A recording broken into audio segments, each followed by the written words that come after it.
Welcome to our last panel. I may ask everyone if, just take a moment, stand up for a second. I used to run a camp for gifted children. Close your eyes and jump up and down 10 times. You are now flying into your... Thank you. I actually was just on a power trip and wanted to see if I could make you do that, because the next panel is on generative content, AI, and XR. Please join me in welcoming Britton Heller, the moderator from the Stanford Cyber Policy Center, Henry Adger, an independent expert on synthetic media, joining us from London, and Kim Malfacini, policy director at OpenAI. No applause. So unless you've been living under a rock, you probably know about ChatGPT, DALL-E, and all of these new models of artificial intelligence and how they connect to content creation. What we're going to spend the next 30 or so minutes talking about is how these different models of AI connect to XR, how these models work, and what they can tell us about immersive worlds and the opportunities and risks therein. So I think, given the time, we're just going to jump right in, and I think I'll start with Henry. Henry, I'd like to ask you about the trajectory of the models of generative AI. Can you give us some definitions and explain why one model is different than another model? Sure thing, Britton. I definitely would join your cult after that power trip. So I guess I'll give you a broad strokes kind of outline of the space and how it's evolved over the last, say, 6-7 years. I'm not a computer scientist, but I guess I've been living in this world now for a while, and I've been quite used to describing it at a higher level for non-technical audiences. So as you said quite rightly, generative AI is having a moment. It was probably the AI buzzword of 2022. And for the last 6-7 years, we've seen things like deepfakes, synthetic media, synthetic content becoming an increasingly big part of our day-to-day digital lives. I guess to start, I would start by saying that, generative AI is a subset of synthetic media. So synthetic media does include things like deepfakes, face swapping, live facial reenactments, where you can puppeteer someone's face on an avatar. Also things like voice cloning.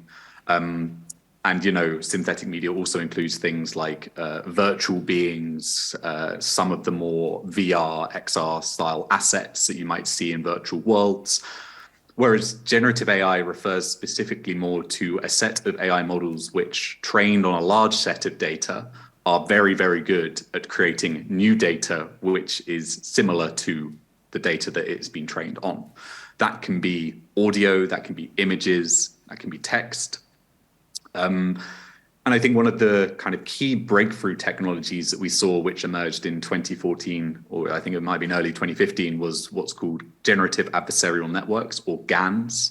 I'm sure many of you in the audience have seen GANs in different forms, such as the images of non-existent people that now kind of pollute a lot of LinkedIn profiles and Twitter profiles, these highly realistic fake faces.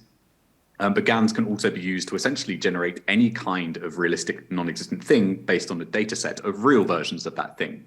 So there's this cat does not exist, there's this Airbnb does not exist, many different varieties, and it's also got applications in drug discovery and some other scientific applications.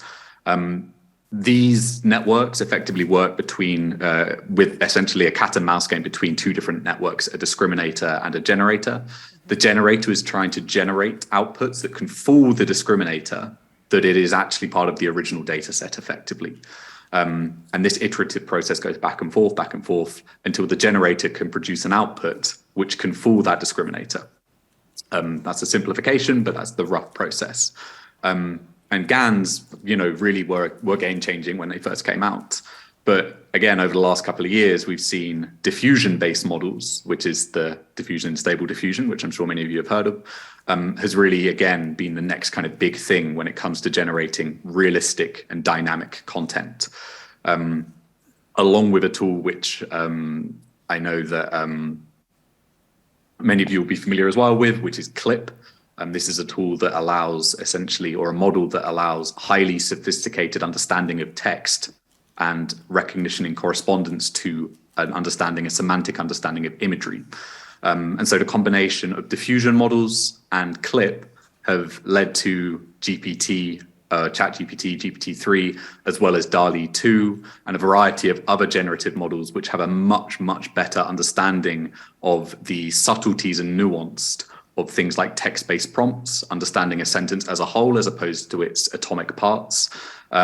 And also, essentially, we're seeing a huge amount more compute going into these models as well as training data. So huge data sets, huge amount of computation, plus some of these breakthroughs with the architectures have led to generative AI, as we now see it today, becoming the talking point of, I'm sure, many people's Christmas dinners, of the weird, wacky things that you've generated, or the essays you've cheated on, maybe, for some of the younger ones. So what do you think would be the key points of progress to measure when you're looking at generative AI systems? You've talked about the trajectory, but what does what are touchstones for measuring progress in the field? Sure. So I'd say the three that I often use in this space, and the ones I've used to measure it over the last 5, 6, 7 years or so. One is realism, right? So how realistic are the outputs, or how accurate are the outputs to the prompts, or the, to the prompts that you're providing. So in the case of style GAN images, these are these non-existent people images that GANs can generate. Very realistic, but not very dynamic. They would have a kind of a trademark pose. They would have trademark defects around fine points of detail, for example. Diffusion models completely change the game with this. So we're seeing people being able to be generated in various different poses, some of these key issues being trained out. Efficiency is another one, right? The ability to pre-train models, and then in combination with things like cloud computing, means that they are much easier to access and to use. You're not having to use highly powerful gaming PCs to make these tools work. You're not having to source massive data sets yourself to actually get some decent outputs either.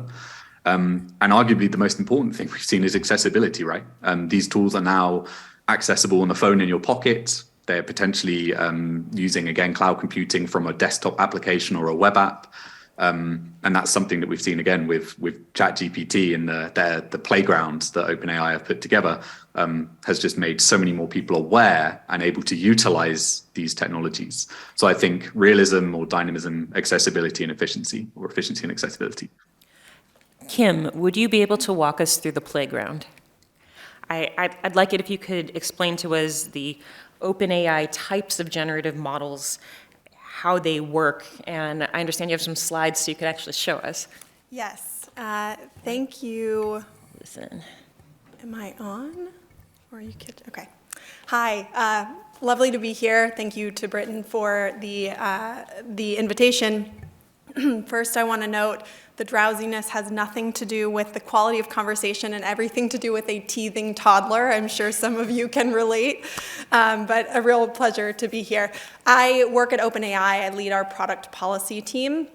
I've only been there a handful of months. I came from Meta. I spent 5 years there doing content and product policy, and spent my last stint at Meta was focused on metaverse governance.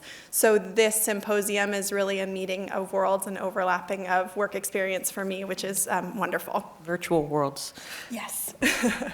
I'd like to walk you through, based off of Henry's trajectory of AI development over the last several years, walk you through a few of OpenAI's models. OpenAI is an AI research firm. A few years ago, the company began commercializing a subset of its models. The bulk of the company's focus has been in the area of large language models. These are text in, text out. Those of you that are familiar with ChatGPT, that is based off of our large language models. Not a ton of flashy slides one can share on the text front, but for those who haven't seen it before, this is just an example of what our large language model GPT-3 can do. These are prompts here. What is human life expectancy in the United States?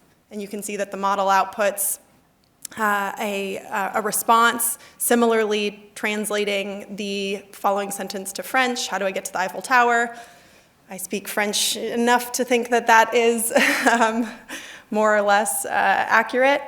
This, again, is a large language model. It is a GPT stands for Generative Pre-training Transformer. Generative pre-training basically means that it is generating text in a way that is kind of predictive of what should come next. Transformer is a form of AI technology that is quite popular now, built first by Google Brain a few years ago. And I'm going to give an extremely cursory overview of that, which is that the notion of transformer models are that they basically differentially weight text inputs. So a transformer model can take the entirety of a text input, a sentence or a paragraph, and kind of understand relation between text input, effectively context, if you will, and is able to weight different elements of that text. Much in the way, I don't mean to overly parallel to human cognition, but kind of similar to the way that people might take, understand text in a way that kind of differentially weights as well.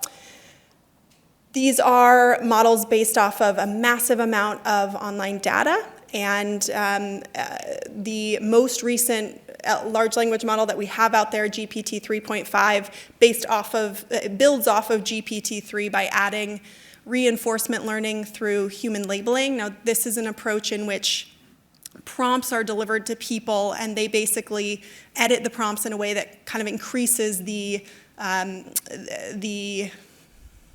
just how good the prompt is, how accurate it is, or how really how well it relates to the prompt itself. The model is then trained on that human data. There's a massive amount of things you can do with large language models: text generation, text summarization, all kinds of really interesting, fun things. If you haven't played around with ChatGPT, I highly recommend it. There's wonderfully creative uses, and just generally, if you're interested in this space, I think it's a technology that we should kind of all be aware of. The next model I want to cover is DALL-E. DALL-E is a portmanteau of WALL-E, the robot film, and DALL-E, the artist, in case anyone was wondering. It is an AI image generation tool built off of the diffusion technology that Henry mentioned. This is both a text in and an image in, image out model. So I'm just going to very briefly run through how this works. It's based off of this clip technology. Diffusion is really what makes diffusion is what makes kind of the state-of-the-art AI image generation technologies work. Very, very briefly here, you can see this image in the bottom right.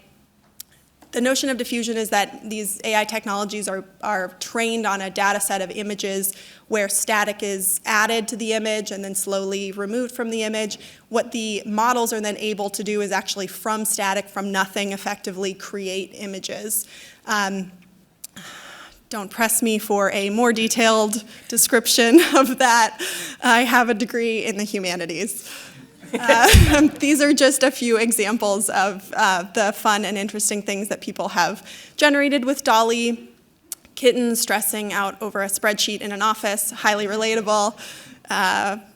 Vibrant bowling balls. This is an example of image in, image out. So in this case, here's the original image, and then the prompt here is to change elements of the image, changing the chair, adding a fireplace. Outpainting is another image in, image out process by which you've taken this original painting, girl with a pearl earring, and the model is actually kind of filling out what the rest of the room might look like with the following result. This is an example of an individual utilizing DALL-E to generate video game assets. So they've generated both the character and the background with the help of DALL-E. And lastly, Pointy is a 3D image generation tool that OpenAI released open sourced, I think, just in the last couple months. And I suspect that 2023 will be full of more AI image generation, particularly 3D, which should be a very exciting and wild ride for XR. That was super cool. Thank you. I think that the next issue we should be looking at is what is the relevance of these generative models to XR in particular. I've been asked to talk a little bit about what content moderation currently looks like in VR and why it's a tricky pickle, and you can quote me on that one. Earlier in the week, Henry pointed out that that generating content for XR environments is no longer theoretical. What was the quote that you sent that the Microsoft CEO said? It was 10% of data generated by AI may be generative AI based by 2025. Yeah, by 2025. Currently less than 1%.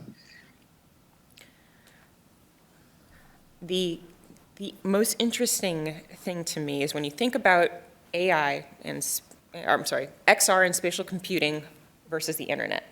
When you look at content moderation on the internet, you deal with conduct, content, that's about it. Actors, behaviors, content. So you're looking at conduct, content. When you move to a spatial computing environment, in a 3D environment, you need to moderate content in 3 dimensions. And this is a concept that came from the research of Andrea Zeller, who published it. She works at Meta now.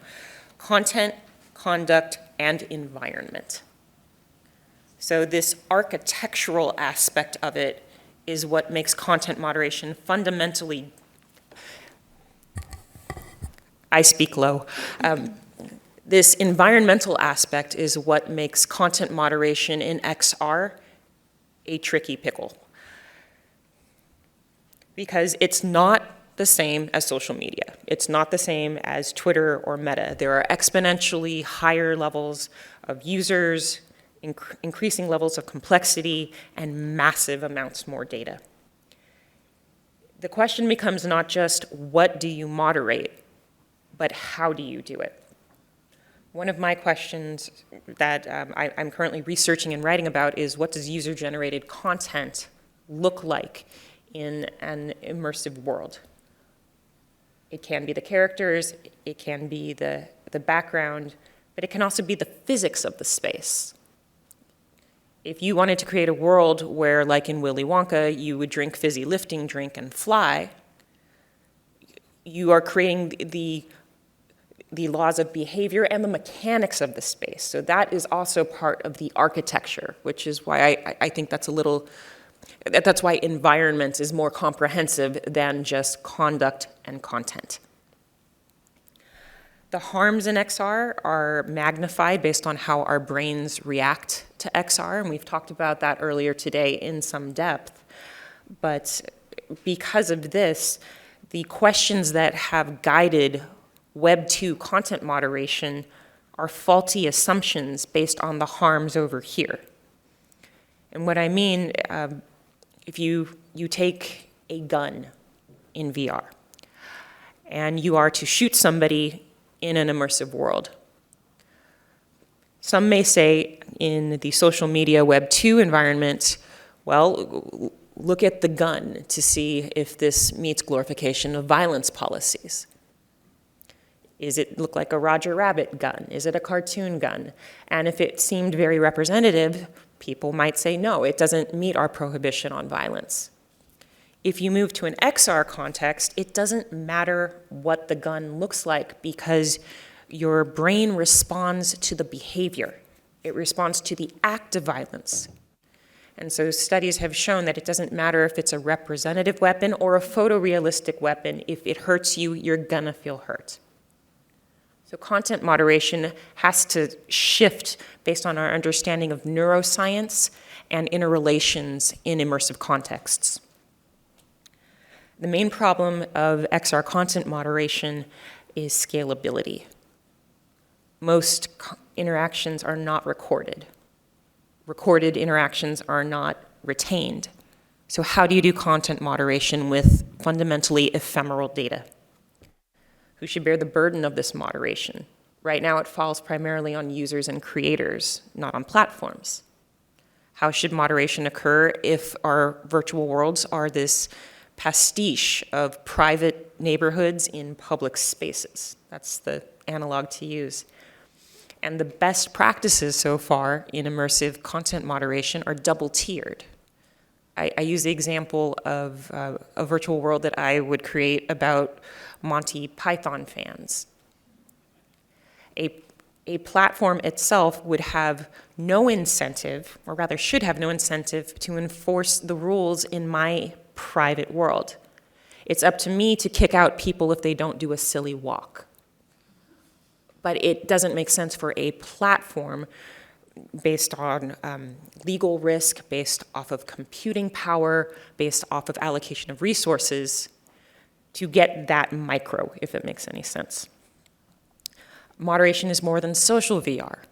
You have to look at enterprise and industrial worlds. The Rec Room is the largest social VR virtual world. Do you know what the second one is? It belongs to Accenture. It runs on Microsoft Mesh, and 750,000 people log in every day to go to work. So if you think about that, it's a very different profile to moderate people's content and conduct and environment in a workplace than if they're going to Monty Pythonville. Successful content moderation programs will move away from moderation of Web 2 properties. What I mean by this is that generative AI will be used for content moderation in immersive contexts, and this will move us away from linguistic models. We are going to be looking at conceptual-based content moderation, not a list of slurs related to a concept, but what concepts in a mind map type environment relate to each other. Now think of a model that learns from these conceptual relationships and deepens its understanding based on that. That is a very different functionality than creating a list of bad words and a filter to cut them out when they appear in writing. This also means that approaches to advocacy need to be updated because they will soon be outdated. Slur lists and lexicons have been pushed for by civil society, and I used to run a civil rights and technology center, but I know that they will no longer be helpful. Notions of AI bias will need to be updated because bias, as Henry was talking about, as Kim was talking about, is a technical term in computer science for input. When you talk about bias in AI, if you're a programmer, it means neutral input and the patterns that you identify, not the social discrimination that is carried over from interpersonal interactions and social prejudices. Conceptual AI works via patterns. It's basically asking the program to identify what shows up again and again and again. So the prejudice that you identify is more of a reflection of a social milieu. This is not always a good thing, but what it means is that advocates need to question, are they focusing on the inputs? Are they focusing on the outputs? And where should their focus best be placed? Calls for transparency also need to be way more specific. There's something called the black box problem in AI. What this means is that oftentimes, since these models learn from themselves, the computer scientists cannot explain to you how it works. They just know that it does. And so that can be using heuristics and prejudice. The question is, if that's the case, what do you ask for when the data in XR should be ephemeral for privacy-related purposes? I'm sorry, that's a bit of a leap, because I also have a baby. But I'll just separate those out. With the black box problem, how do you explain a model to the public if you can't explain it to yourselves? And then furthermore, what kind of data should advocates ask for if, based on privacy-related best practices, you don't want to retain the data? Where in the metaverse stack do you regulate? We had a panel looking at regulation and is it good or not? My question would be a little different. It would not question whether or not it's a good. I think it's an inevitability, but where in the technical stack do you focus your regulation? Is it on user behavior? Is it on experiences in XR? Is it on the platforms themselves and how they regulate, or I'm sorry, how they interact? Is it on the governments that house these companies that build these platforms? And breaking down into the programs themselves, where in the functionality do you intervene? When I think about this, I think about debates about facial recognition. We just had a great talk by Mark about biometrics. I look at the debates about facial recognition as a template for the concerns about biometric data in XR. We're going to be having those same type of conversations, and they relate to content moderation and user safety. So overall, what assumptions do we make about how content moderation must function based on social media? And what will organic content look like in the metaverse? Organic content is an industry-based term that is user-generated content. It's going to look very different in a non-text-based environment. Currently, most social VR platforms will work by translating voice to text and then running that through the internet-based Web 2 content moderation systems. This is not scalable, this is not sufficient, and for companies to actually grow, they're going to move to different models, and as lawyers and advocates and scholars, we need to be ready for that. I've talked way too much. So I'm now going to ask my other panelists, how can generative AI in particular aid in trust and safety-based mechanisms? I've got some thoughts, Henry, if you don't mind. By all means. Taking off perhaps my OpenAI hat for a bit, or speaking mostly from my meta experience, I think Britton's right that we need to kind of forget all of our priors about what content moderation in a 2D social media space looks like moving into XR. The way that I think about it is that there are a couple elements that distinguish XR from the 2D world and really make, again, those systems just entirely inappropriate in an XR space. One of which is that notion of kind of ephemerality, synchronous engagement. As a colleague of mine used to say, you can't undo conduct in a way that you can kind of remove a post on Twitter or social media. And then, of course, the embodiment, as we've discussed a few different times today, that one's physiological responses to someone hitting you or firing a gun at you in XR actually are quite like real life, as it were, or offline experiences. The way that, I think the way that Meta thought about it when I was there was that the top-down approach of content moderation in social media was not going to make sense given those challenges. How do you then support community-led governance, self-governance, in a way that doesn't entirely put the burden on individuals to create a safe space for themselves? These are open questions, I think. There are lots of brilliant people thinking about these issues, including folks in this room. I think that similarly on the generative AI front, we've really just scratched the surface of the use of generative AI in an XR context. So I think we're asking a question that I'm hopeful similar rooms like this in the next couple years will be able to have really fruitful conversations about, but right now it feels quite theoretical.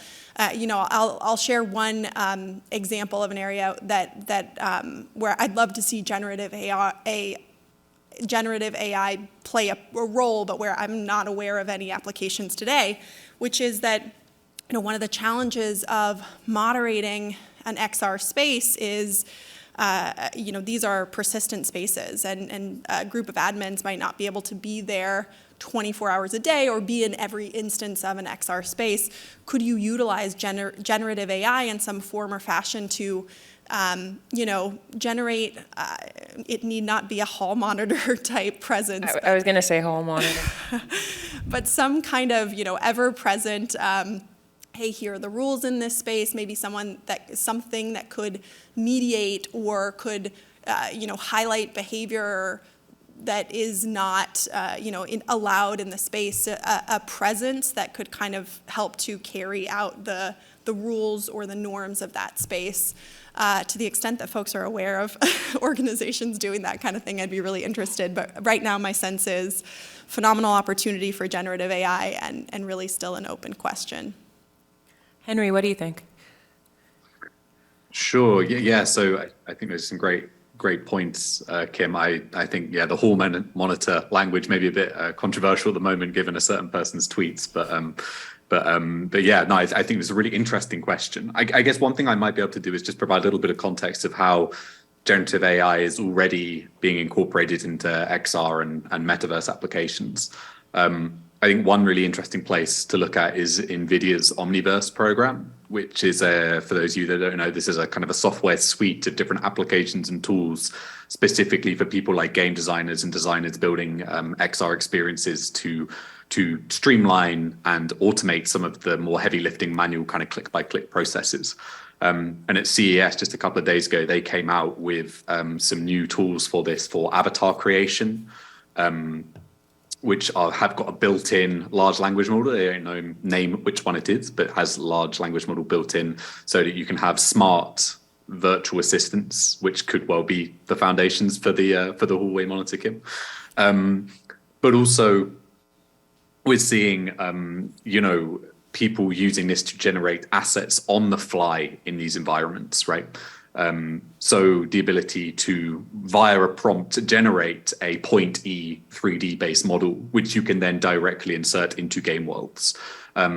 There have been a couple of games that have sort of kind of hinted at this in the past, which are kind of sandbox based games, but nothing that's really been able to do it with a level of kind of realism and fine grained tuning that you can now do with models like DALL-E 2.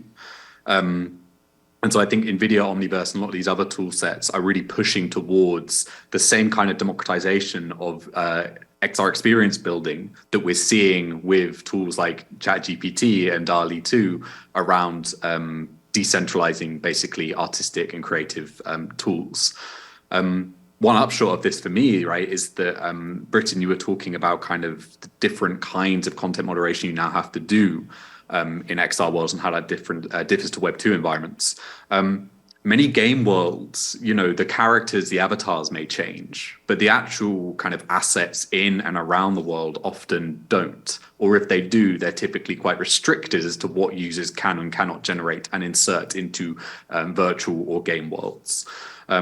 Whereas with the advent of these tools, it may well be that people can generate basically open-ended objects and assets to insert into these worlds with a fine-grained customization.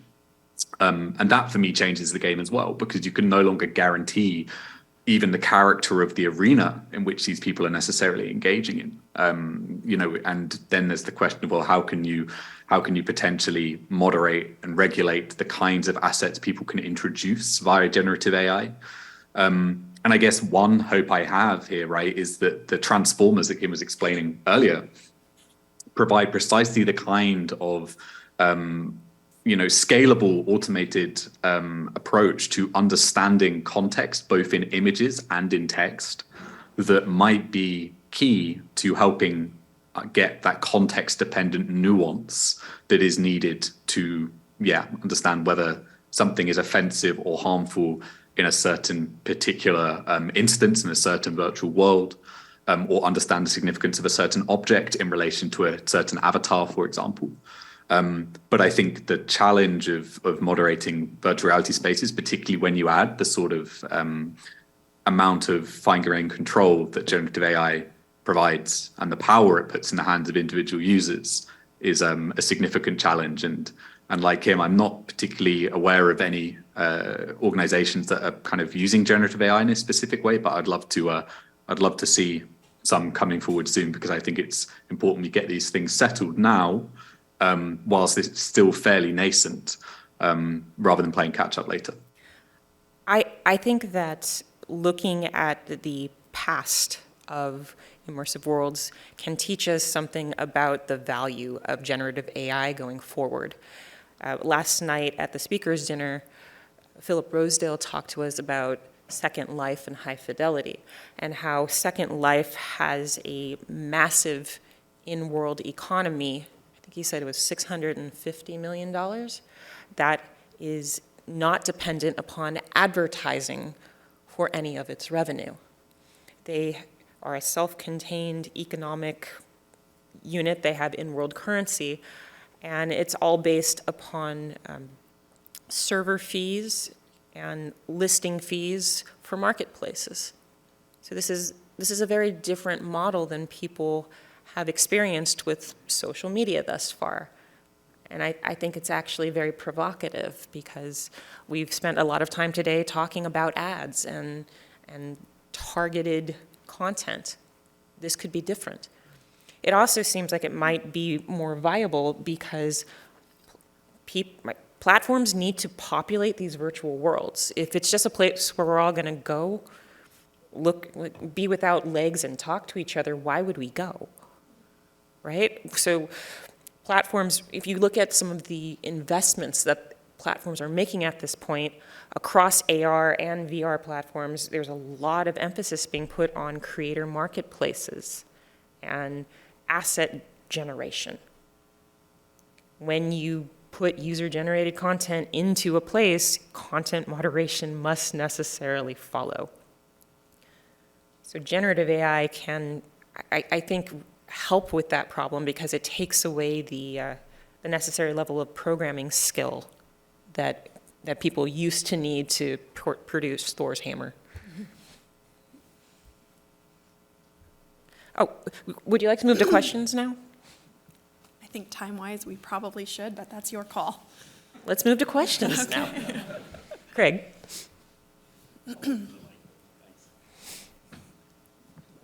Thank you for fabulously thought-provoking. And if this is after long toddler sessions overnight, I won't even guess what it's like when you're on your game. You should meet the kids. I'm going to ask this question in a way that'll seem a little arch and directed at Kim first, and then to Henriette, but I don't mean it that way. So that's the preface. I'm going to throw us into First Amendment and newsland, and as a news and technology person, that's a land I live in. And the arch way to ask the question, Kim, is from a policy point of view, do you think the reckless disregard standard that you might be held to for promulgating ChatGPT content that is innocuously produced by the engine but could be considered libelous or damaging in a lot of different circumstances, is the right standard to approach a way of a governance around this? And that's a US standard, so while you think about that. Henry, in the UK, of course, there is no reckless disregard standard, and truth is the only defense. So in some ways, the standards are much more difficult in the UK. So could we imagine a plaintiff who, failing in the US because you defend yourself successfully with a reckless disregard standard, triumphs in the UK? I should have led with, I'm not an attorney, and Yeah, second back in. though many folks in policy, tech policy tend to be.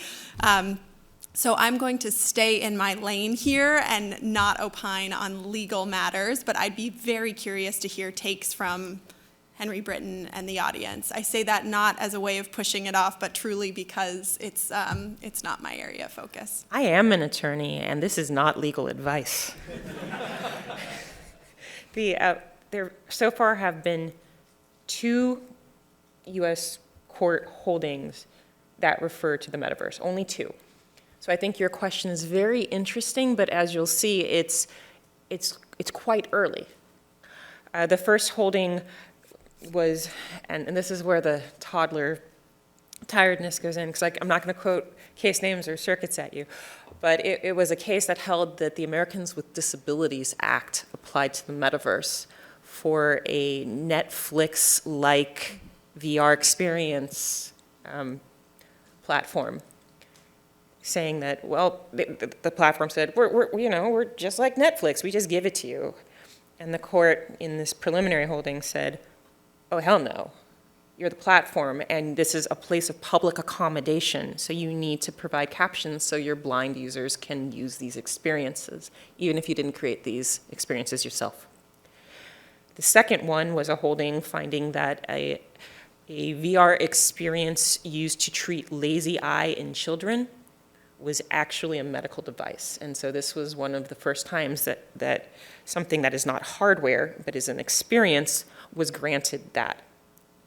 That's all we got. So when you're talking about malice and libel and all of that, I'm going to have to give you the magic 8-ball answer to say, outlook uncertain, ask again later. I'll just follow up with, it won't take long. It won't. Some of the research that we're doing into so-called pink slime news sites, which you're probably aware of the term of art, but these are sites that in news deserts are actually coming up. You've seen them.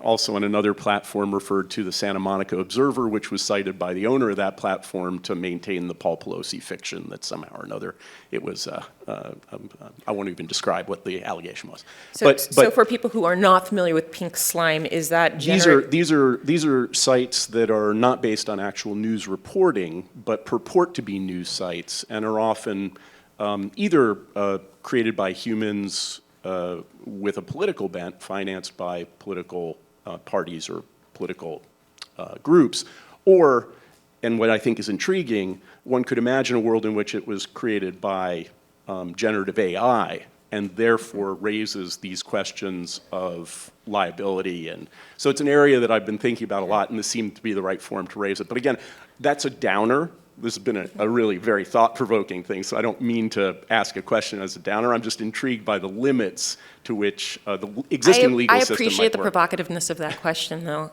I also want to, Mark Lemley, I think you sent a joke the other day saying that that the number of, you didn't write the joke, but it was the number of letters for parole officers that receive is going to go way up, and they're going to be really good, right? So it's a joke, but when you are using generative content that is supposed to convey emotional sincerity, it kind of, to me, goes in that same category as potentially pink slime journalism. If I may, Britton, again, I guess my disclaimer would be, again, a philosophy student, not a lawyer. But I guess, one of the interesting things with ChatGPT and GPT-3 is it can be very confidently and persuasively wrong about a lot of things, right? It can generate stuff which sounds perfectly reasonable. It will cite people, it will cite papers, but the people don't exist in the theory that it's citing. It doesn't exist either. And I think, we're seeing certain schools trying to ban ChatGPT from their school intranet servers because students are using it to cheat on tests. And in this strange example, you can imagine a student calling up, a company developing an LLM and saying, you guys, I failed my exam because you were confidently wrong about something to me that sounded great. And I guess the question for me really is, as a tool, Sam Altman, CEO of OpenAI, has very clearly come out and said, look, these tools are, very narrow at the moment. They're still pretty dumb, really. Don't use these for these critical applications. And so I think as long as, well, I would be interested to see what you think, but my gut would say that these are not being advertised as tools for these kinds of services. And if they're deployed in this way, I wonder what difference might be inferred compared to, say, word processor or Google Docs in that facilitation process. Where tabula rasa meets caveat emptor. Yeah, again, philosophy student, Brian, that's way over my head. Mika. Thank you. I don't have a baby, but I have a Spanish-speaking super jet-lag brain, so please bear with me. I was thinking about what you were saying about the ephemeral conducts and how do you kind of moderate content through that. And I was thinking that we have an example at hand with video games. Because you have environments that are permanently dynamic, sometimes can be pervasive environments. And it's still unsolved question. And AI didn't help much. It helped, but not as much in terms of understanding context of those interactions. And I remember a talk from GDC, I think it was 2015, about League of Legends, that they use AI to moderate content through players talking and writing. And the thing is, they realized that the player they banned was not insulting other players, but rather insulting themselves. So he was saying like, oh, Billy, don't be an idiot. And he was not talking to other players. So what I'm thinking, and please bear with my tired brain, is like maybe we don't have the data to do that yet. Because generative AI works as an aggregator of data. And if you go back 5 years ago, people was kind of saying an AI could never emulate creativity. Creativity is a human nature thing. It separates us from other species. And nowadays, fast forward to today, it's possible. We can be talking emotions, emulation of emotions, but what about learning the physics? You were talking about the physics of an environment, and the engine could kind of register that. And if we can create the database structures to register those interactions, we can recognize when someone is kind of lifting an arm to point a gun, and we can prevent that avatar from doing that. So it's maybe that we are in a point in time that we are not able yet to do so, but with sufficient amount of data moving forward, we can create like a generative AI guardian angel for those spaces that can recognize and prevent those kind of conducts. But I'm thinking, kind of following through this reasoning in, how do you say in voz alta in English, aloud. so maybe we are yet at a point in time we cannot do so, but we can start thinking about for this in like the coming 5 years. Mm-hmm. That's really fascinating. Yeah, so I'm the indigenous data sovereignty nut. Hi, Kim. So I guess the AI generative XR space is just the rebranding of the same thing, where you're generating content based upon exploited data. From my perspective, like say WhisperNet, another OpenAI product, you're using data from the Flores data set, which has stolen data. The researchers who created that data set went into Maori, New Zealand, and without community permission, extracted data. And now you, as a corporation, are using that data to create your own AI. What responsibility do you have, and not trying to pick on you, this is common practice, unfortunately, to exploit indigenous data. What onus is there upon the industry to, you're tacitly endorsing this behavior? Yeah, I appreciate the question. I don't feel personally threatened, but I don't think there are, not to give a kind of bland answer, but I don't think there are easy answers to this. I do believe that this conversation will evolve pretty dramatically over the next couple years. I suspect this is going to continue to go through not just academic conversations, but very likely as well legal proceedings. And I think that collectively we as society will evolve our thinking on this. I don't have an answer for you other than that, what an interesting space we're in, and I'm very curious to see how this all evolves moving forward. Yeah, I foresee, real quickly. I foresee physical objects now, things that we don't have a relationship to anymore because they're in private hands, which was very common in even just 50, 60 years ago, being scanned, put in 3D, put into these generative AIs, and then being sold back to indigenous people who have no physical or digital access to these. And it's happening. I anticipate, like, for me, it's like the data problem, like being responsible about your data collection practices. But. For me, when I look at it from a human rights lawyer perspective, it brings up questions of remedy. Something that I'm coming away with from this conference without an answer is what is the remedy when your data is used without your consent to train an AI-based model? And especially when that is integrated into the architecture of a space. Is it like taking the keystone out of a foundation? And what if you can't do that? What kind of remedy would suffice in those circumstances? I don't have an answer. As an advocate, I've seen really great programs that push back on some of this data colonialism. One example is a group of artists and historians who made an alternative tour of the British Museum in AR. So when you went through, they made it so that it told the story of historical artifacts and the significance around them from the point of view of the people that those artifacts were taken from. And to me, there's just something beautiful about that. I think we are running a little low on time, so probably have that be the last one so we can have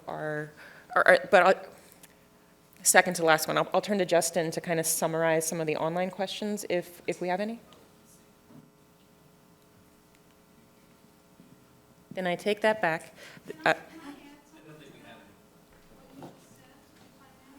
We are running really low on time. Okay. Hi. First of all, it's a great day and great conversations throughout. My question is, anytime we throw the word AI or generative AI, we see it as a tool. Is it really a tool? Right? I mean, I think what we're fundamentally beginning to experience is not a tool. It's my peer in the way it can behave, it can operate on my behalf, the way I will leverage. It is a matter of use cases and how we're going to start deploying, using, and making it better and better. So I think constantly using that verbiage around a tool, these are all tools, they're just tools. We are the primary, they're secondary, particularly in a human-computer interaction environment, where I'm no longer just living with another human, I'm also living with a robot for elderly care. I'm in an IoT-connected environments where data is not just produced by humans, data is actually produced by machines. Whether it represents me from an identity standpoint, or it represents individually about my environment, like my Nest, of course, the conversational AIs, we're in this connected environment that's constantly producing metadata all the time, but it's about me, but is it truly about me? Do I really own that data just because my body happens to be in that environment?